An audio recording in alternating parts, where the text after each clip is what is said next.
사무엘상 8장 11절 사무엘상 8장 11절로 18절 말씀. 당신들을 다스릴 왕의 권한은 이러한다. 그는 당신들의 아들들을 데려다가 그의 병거와 말을 다루는 일을 시키고 병거 앞에서 달리게 할 것입니다. 그는 당신들의 아들들을 천부장과 50부장으로 임명하기도 하고 왕의 밭을 갈게도 하고 곡식을 거두어 드리게도 하고 무기와 병거의 장비도 만들게 할 것입니다. 그는 당신들의 딸들을 데려다가 향유도 만들게 하고 요리도 시키고 빵도 굽게 할 것입니다. 그는 당신들의 밭과 포도원과 올리브 밭에서 가장 좋은 것을 가져다가 왕의 신하들에게 줄 것이며 당신들이 둔 곡식과 포도에서도 열의 하나를 거두어 왕의 관리들과 신하들에게 줄 것입니다. 그는 당신들의 남종들과 여종들과 가장 뛰어난 젊은이들과 나귀들을 끌어다가 왕의 일을 시킬 것입니다. 그는 또 당신들의 양떼 가운데서 열의 하나를 거두어 갈 것이며 마침내 당신들까지 왕의 종이 될 것입니다. 그때에야 당신들이 스스로 택한 왕 때문에 울부짖을 터이지만 그때 주님께서는 당신들의 기도에 응답하지 않으실 것입니다. 아멘. 요한복음 5장 19절로 20절 말씀. 예수께서 그들에게 말씀하셨다. 내가 진정으로 너희에게 말한다. 아들은 아버지께서 하시는 것을 보는 대로 따라할 뿐이요 아무것도 마음대로 할 수 없다. 아버지께서 하시는 일은 무엇이든지 아들도 그대로 한다. 아버지께서는 아들을 사랑하셔서 하시는 일을 모두 아들에게 보여주시기 때문이다. 또한 이보다 더 큰 일들을 아들에게 보여주셔서 너희를 놀라게 할 것이다. 요한복음 5장 30절. 나는 아무것도 내 마음대로 할 수 없다. 나는 아버지께서 하라고 하시는 대로 심판한다. 내 심판은 올바르다. 그것은 내가 내 뜻대로 하려 하지 않고 나를 보내신 분의 뜻대로 하려 하기 때문이다. 아멘.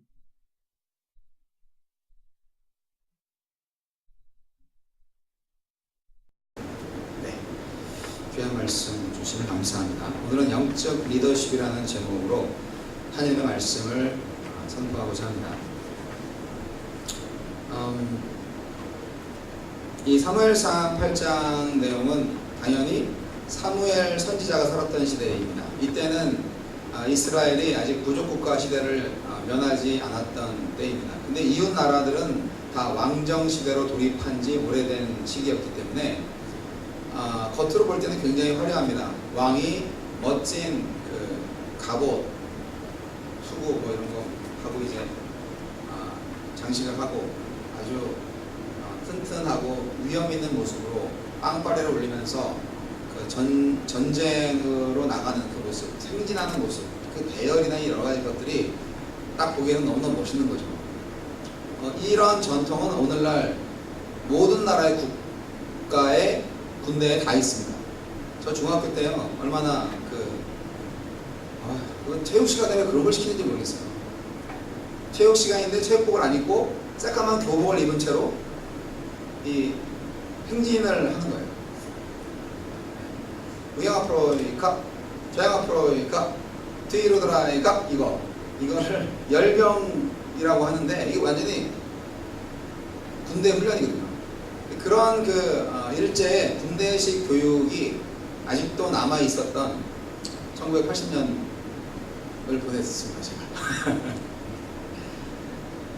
그게 얼마나 힘들었던지. 그거는 정말 체육이 아니라 군사훈련이죠. 저는 군사훈련을 대학교까지 가서 했어요. 대학교에도 군사교육이 있어요. MC 스팅 갖고 집총하고 했다니까요. 그것 때문에 대화 많이 했죠. 여하튼 멋있어 보여요. 강해 보여요. 그래서 이스라엘 민족들이 불만이 많았습니다. 이들한테는 왕들이 없었는데 왕을 세워달라고 쫄라댔습니다. 그 당시 최고의 종교적 지도자인 사무엘에게 쫄라댔습니다. 왕을 세워달라고. 그런데 사무엘은 오늘 본문 말씀처럼 왕을 세우면 그 왕이 너희들을 어떻게 할 건지 아니? 하면서 오늘 본문의 말씀처럼 경고를 했습니다. 하나님이 보시는 것과 사람이 보는 것은 정말 다릅니다. 우리 그리스도인이 산다는 것은 사람의 눈으로 보며 세상을 살아가는 것에서 하나님의 눈으로 보면서 세상을 살아가는 그러한 삶의 자리로 옮겨가는 것을 의미합니다. 애초 처음에 그리스도인이 될 때부터 이것을 이해하셨어야만 합니다. 하나님의 나라에 살면서 인간의 생각으로 인간의 눈으로 세상을 바라보면서 사니까 항상 뭔가 안 맞고 갈등이 끊이지 않고 내 마음속에 싸움이 계속되는 거죠. 그래서 믿기는 믿는데 구원을 받았는지 안 받았는지 모르겠고, 그리고 신앙생활을 하는데 기도는 하는데 기도 응답이 되는지 안 되는지 모르겠고, 뭔가 기쁨이 없고,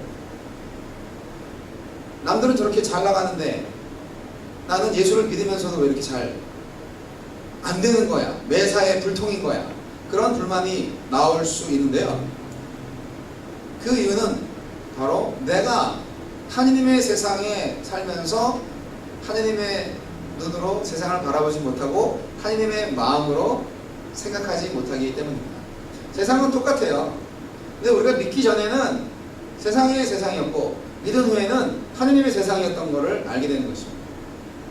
관점의 차이인 거예요. 관점의 차이.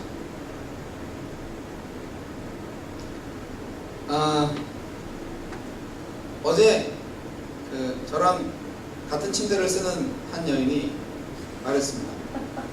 나 지금 몹시 가려움증이 심해서 너의 이야기가 전혀 들어오지 않아 라고 딸에게 말했습니다. 딸은 그 말을 들었음에도 불구하고 계속 얘기합니다. 저는 그 얘기, 두 사람의 이야기를 계속 들으면서 열심히 제 원고를 정리하고 있었습니다. 그 통증이 없어졌다면 딸의 이야기가 간만에 찾아와서 자신의 이야기, 진실한 이야기, 다정다감하게 모녀간의 대화를 잘 할 수 있었음에도 불구하고 그 통증이 있었기 때문에 세상이 너무 힘든 거예요. 이 가족 간의 대화가 단절되는 거예요. 답변할 내용이 전혀 생각 안 나는 거예요. 상황이 그렇게 다른 거죠. 그 가려움증만 없었더라면. 하나의 그냥 생각나는 작은 에피소드라서 얘기를 드렸는데요. 우리가 정말 하나님의 눈으로 세상을 본다면 정말 뭔가 달라 보입니다. 정말 달라 보입니다. 근데 이스라엘 백성들은 이 당시에 그렇게 보지 못했습니다. 자신들이 죄를 짓고 자신들이 우상 숭배를 하고 자신들이 그 가나안에서 다른 민족, 다른 가나안 민족들이 섬겼던 여러 가지 그 농업의 신 또는 뭐 자연신, 그런 산당과 이런 데서 막 제사를 하고 그렇게 하는 게 좀 좋아 보였기 때문에, 직접적이잖아요. 태양신한테 절을 하고 그에게 제물을 바치면 태양이 내 밭에, 내 논에, 뭐 논이 있었는지 모르겠지만 빛을 많이 줘서 곡식이 많이 자라고 풍성한 수확을 얻게 될 것 같지 않으세요? 돼지머리를 따서 바치고 절하면 그 다음 연도에는 돼지를 수백 마리 불어나게 해주실 것 같은 생각 안 드세요? 안 바쳐보신 분은 모르죠. 저도 어릴 적에 저희 어머님, 아버님이 조그마한 회사를 차려서 개업식을 할 때 굳이 돼지머리를 잘라갖고 놓고 절을 하고 모든 직원들 다 이렇게 모여서 절시키고 하는 거를 봤습니다. 저런 짓을 왜 하는지. 그때는 예수 안 믿을 때였음에도 불구하고 여하튼 그게 별로 그렇게 좋아 보이지 않았습니다. 에이, 저거 미신이야, 그렇게 생각을 했었죠. 자, 근데 이스라엘 백성들이 그런 짓을 밥 먹듯이 했습니다. 그러니까 하나님께서 아니 너네들을 구원시킨 이유가 나만 섬기라는 건데 왜 그렇게 우상숭배해? 그래서 이웃 나라를 들어서 이스라엘을 치게 합니다. 막 병거가 밀려오고 마병이 밀려오고 아주 철기 문화를 가진 블레셋이 쳐들어옵니다. 여기는 아주 청동기 문화. 그래서 이게 농사꾼들이 가지고 있는 농기구로서 어찌 싸움만을 전문으로 하는 자들의 칼부림을 당하겠어요. 약탈당하고 죽임당하고 엉망진창이 되는 거죠. 어떻게 견디겠어요? 근데 그 원인이 뭐냐? 자기들의 왕이 없어서, 자기들의 군대가 없어서, 이것이 바로 세속적인 생각에 세상적인 눈으로, 인간적인 눈으로 바라보는 해결 방법입니다. 그것이 합리적인 방법입니다. 당연하죠. 부국 강병 뭐 이런 거 있잖아요. 왜? 일단 정치가 안정되고, 그리고 경제가 살고, 그 다음에 군대를 길러야 고대 사회든 지금이든 강한 나라가 될 수 있습니다. 하다못해 후진국들도 행복이 하나 만들어 가지고 어떻게든 좀 강한 나라가 되어볼까, 그렇게 하고 있지 않습니까? 그러니까 군대와 무기, 이것들을 만들어가는 것이 강한 나라를 만드는 지름길이라고 다들 생각을 합니다. 이것이 인간적인 생각입니다. 이스라엘 똑같았습니다. 자기네들이 이웃나라의 침략을 받아서 망하게 되는 것이, 그 원인이 자기들에게 왕이 없었다는 것이죠. 그런데 하느님의 생각은 달랐던 거죠. 그 원인이 뭐냐고요? 우상숭배했기 때문에 그런 거죠. 하느님의 말씀에 순종하지 않았기 때문에 그런 거죠. 그런데 우리 그리스도인 삶도 똑같습니다. 하느님의 말씀은 변하지 않았어요. 하느님의 말씀에 순종하고 하나님만을 예배할 때 우리의 인생은 형통합니다. 그런데 이걸 모르고, 내가 공부를 좀 못해서, 내가 좀 노력을 안 했지, 내가 가난한 집에서 태어나서 이 모양이야, 왜 부모님은 날 낳으셨나요? 뭐 등등 여러 가지 핑계를 다 댑니다. No. 저와 여러분 안에는 하나님의 구원의 씨앗이 심겨진 지 오래되었습니다. 그리고 하나님께서는 저와 여러분에게 정말 생명과 풍성한 삶을 약속하셨습니다. 조건이 있어요. 하나님만을 예배할 때, 나 외에 다른 신을 섬기지 않을 때, 그것이 조건입니다. 별거 아닌데 이게 굉장히 심각합니다. 여러분, 어쨌든 왕이 세워졌고요, 사울이 세워졌는데요, 뭐 사실은 씁쓸한 마음으로 하나님께서 사무엘을 시켜서 사울을 뽑았겠죠. 제일 작은 베냐민 지파에서 왕이 났습니다. 키가 컸고요, 농사꾼이었고요, 사실은 굉장히 겸손했어요. 싸움 하다가도요, 싸움 잘했거든요. 그리고 싸움 없는 때는요, 다시 또 나가서 농사 짓고 막 그랬어요. 별로 뭐 왕궁도 뭐 변변치 않았었고요. 여하튼 사울은요, 변변치 않은 제일 작은 지파에서 왕이 됐잖아요. 미안하잖아요. 최초의 민주주의처럼 된 거 아니에요. 민주주의는 아니지만 어쨌든 뽑혔어요. 얼마나 다른 지파들에게 시기와 질투가 있었겠어요. 그러니까 인간적인 생각으로 그 다른 지파들과 다른 사람들에 대한 배려를 너무 잘한 거예요. 그래가지고 전쟁을 하면, 이 사람들한테 전리품 나눠줘야 되는데, 그러면서 자꾸 하나님의 말씀 무시하고 자기 인간적인 방법으로 정치를 했던 거예요. 사람들 눈치를 본 거예요. 그래서 결국 2번 정도 예배와 관련된 죄를 범하고 하나님의 신이 떠나버리는 정말 불행한 최초의 통일왕국 왕이 되었던 거죠. 사울은 사실 보면 하나님께서 보지 않고 세상적인 눈으로 보면, 세상적인 표준으로는 가장 완벽한 지도자였습니다. 가장 완벽한 리더였어요. 부지런하지, 성실하지, 키 크지, 잘생겼지, 그리고 싸움도 잘하지, 겸손하지, 사람들 잘 마음 알아 잘 배려해주지, 공평하게 분배해주지. 얼마나 좋아요. 가장 중요한 거 빠졌어요. 근데 그게 가장 사소한 거죠, 사람들한테는. 하지만 하나님의 입장에서는 가장 중요한 거, 이거 빼면 아무것도 아닌 거. 하나님만을 경배하고 그분만을 섬기는, 하나님의 말씀에 전적으로 순종하는 삶, 그것이 빠졌어요. 그래서 사울은 버림받았습니다. 여러분, 하나님은 우리 인간을 영적인 존재로 만드셨습니다.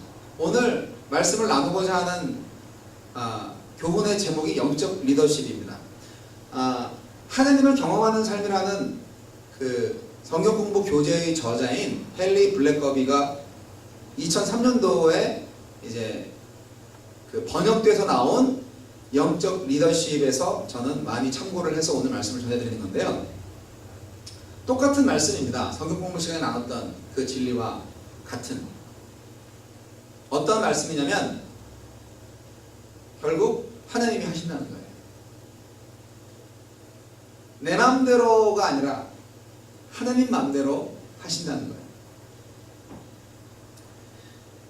인간은 영적인 존재예요. 많은 사람들이 영적 리더십의 매력을 느낍니다. 예수를 믿지 않는 비기독교인들도 리더십에 대한 무궁무진한 자료들을 검색하면서 와, 성경에 이런 게 있었네? 정말 좋은 거다. 하나님을 믿지 않아도 사람은 영적인 존재예요. 그래서 세속 세계에서 예수 안 믿는 사람들도 영적인 리더십을 논한답니다. 아시나요? 이미 세상은 벌써 교회와 성경에 나와 있는 리더십의 모형을 많이 배웠어요. 우리는 오히려 교회 경영학 뭐 이런 거 배우려고 쫓아다니고 있고, 세상은 교회와 성경 속으로 들어와서 섬김의 리더십, 영적 리더십 이런 거 배우고 있다니까요.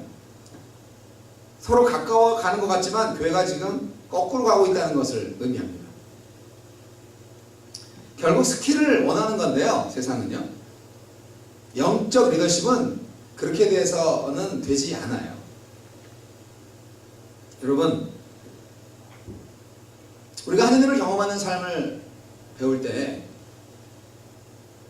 우리의 삶이 어떤 영적인 것과 육적인 것이 따로 떨어져 있는 것은 아니다라는 것을 수차례 말씀드렸을 것입니다.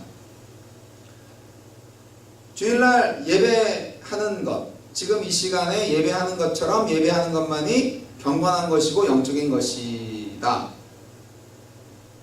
밖에 나가서 운전을 하고 식당에 가서 밥을 먹고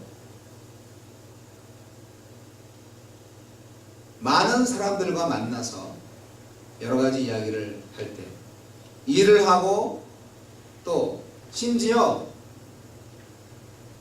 생물적인 본능적인 활동을 할 때에도 그것이 육적인 것만은 아니라는 것입니다.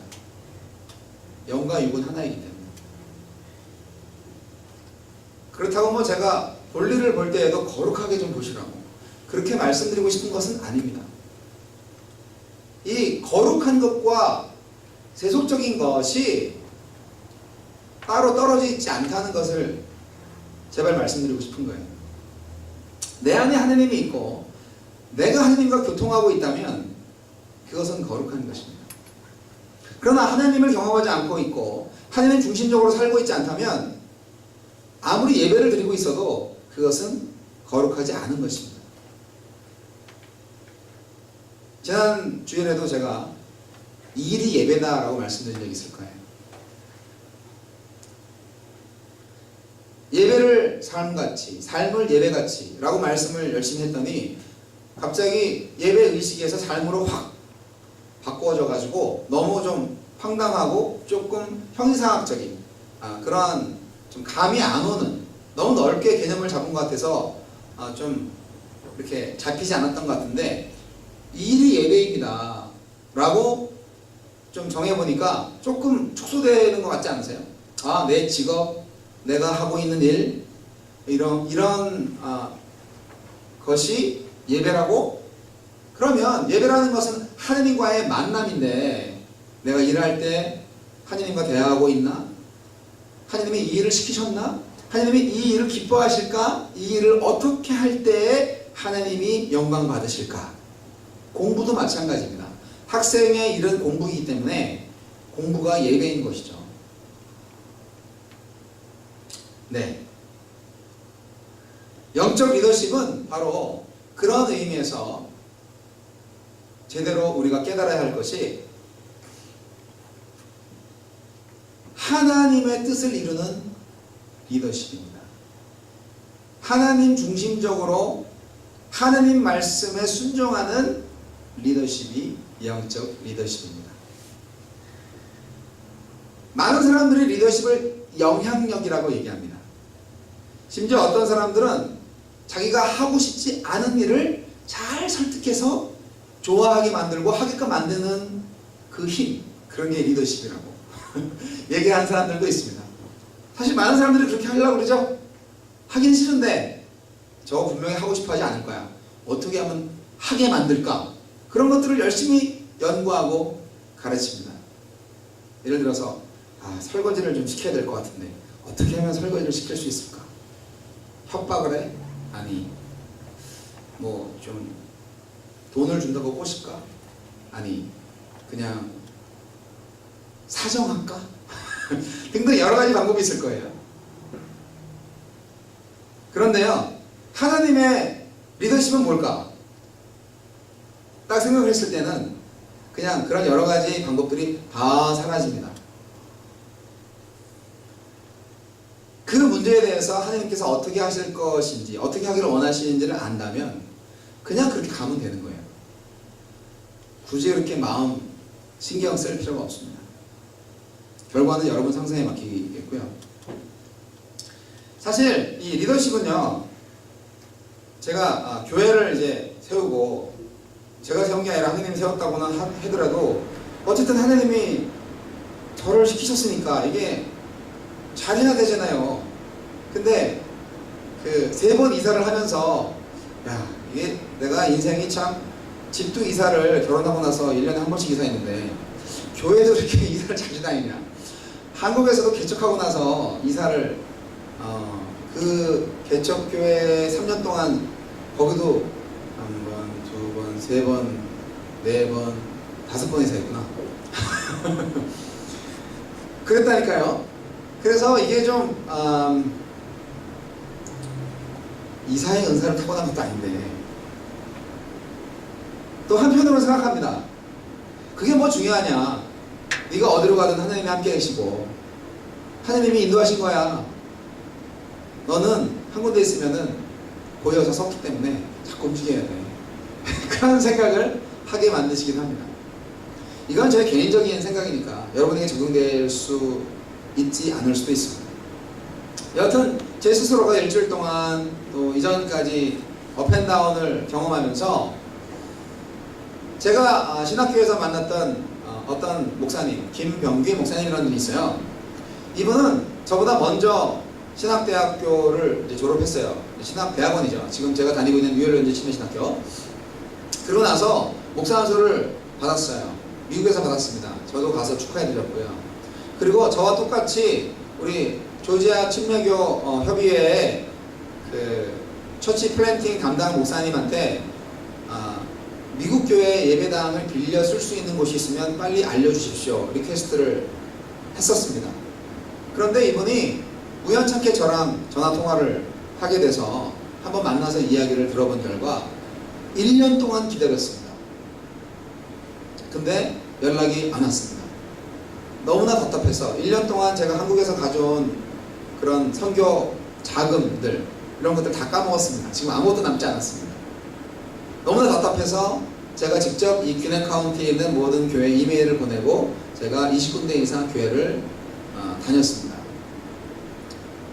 정말 많은 교회들이 등을 돌리고 얼굴을 돌리더군요. 하지만 몇 교회에서 연락이 왔고 마침내 지금 예배당을 하나 얻게 되었습니다. 그러면서 얘기들을 이제 해 주시더라고요.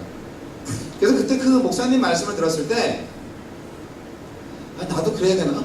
그렇게 생각을 하고 사실은 우리 장기영 형제님의 그 사랑의 제안으로 한 몇 시간 정도 이렇게 다녀본 적이 있었습니다. 그러면서 제 마음속에 그분께 주시는 하나님의 계획과 저에게 주시는 하나님의 계획이 꼭 같지는 않을 것이다 라고 생각을 했습니다. 그래서 사실 저도 몰랐어요. 그리고 어찌할 바를 모르겠더라고요. 그래서 그냥 기다리기로 했던 거죠. 그리고 좀 더 알아봤습니다. 사실 그로부터 2달 정도 이제 지났던 것 같아요. 1달 반 정도 된 것 같아요. 그런 미팅이 있었던 다음에. 그리고 나서 이제 그 서영남 목사님으로부터 전화가 왔었고요. 그래서 여기 교회를 이제 소개를 받게 되었습니다. 그 김병기 목사님은요, 한 달 내내 그 뉴스 그룹이 사용하던 그런 아주 옛날 건물을 얻어서요, 거기를 싹 다 청소하고 카페트 새로 깔고 인테리어 새로 다시 하고 밖에도 이렇게 페인팅하고 너무 멋있게 잘 하셨어요. 얼마나 힘들었겠어요. 한 달 내내. 그리고 그 교회 목사님한테 잘 보이기 위해서 열심히 단지도 열심히 깎고, 그리고 뭐든지 그 미국 교회 목사님한테 순종하고 그러셨다고 합니다. 좀 희생과 사랑과 헌신이 있었던 1년 동안 기다리다가 못 기다리고 그렇게 얻은 예배당인데, 저한테 말씀하시더라고요.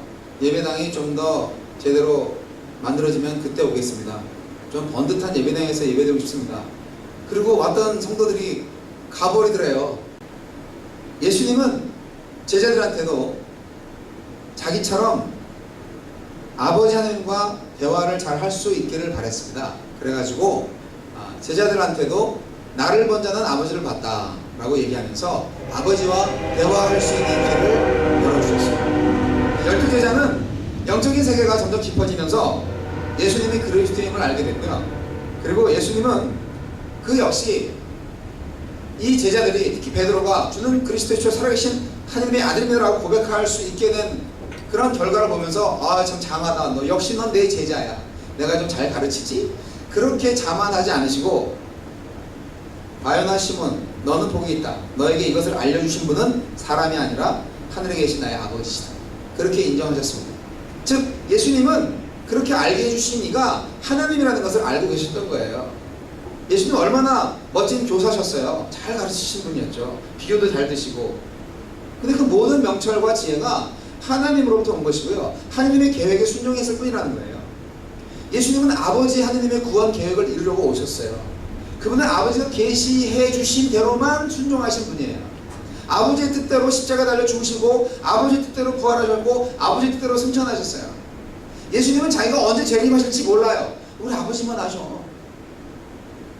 아버지가 모든 것을 아시고 아버지가 모든 계획을 하신 분이에요. 그런데 왜 하나님한테 물어보지 않고, 왜 하나님과 의논하지 않고, 왜 자기 마음대로 결정하고 자기 마음대로 나가냐고요. 그것이 우리의 진정한 죄인 거죠.